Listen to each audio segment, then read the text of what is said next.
Okay, so when you are editing your tags here, it's very easy to just take care of the bottom greeting part of your tag. So you can see where this is highlighted, and this is the part that can be edited. The art and the Happy St. Patrick's Day cannot be edited, but the greeting on the bottom can be.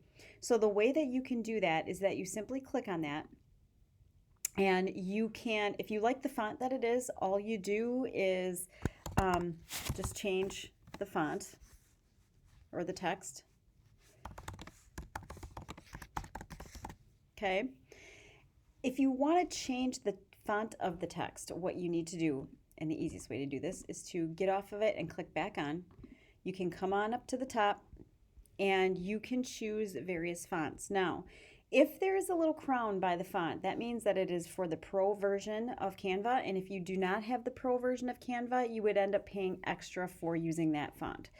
But there are plenty of other free fonts. There are just a ton of them that you can choose from. And you can go through and you can see all of the different fonts that are available.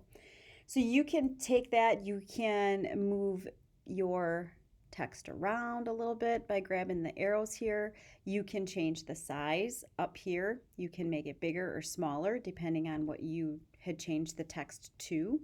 You can also come on up here and change the color. And, oops. And over here, you will have all sorts of colors. You will also have the document colors here. And you can change the text here for whatever colors that you would like. Now, when you're ready to print it, what you do is you come on up here to the share button and you download.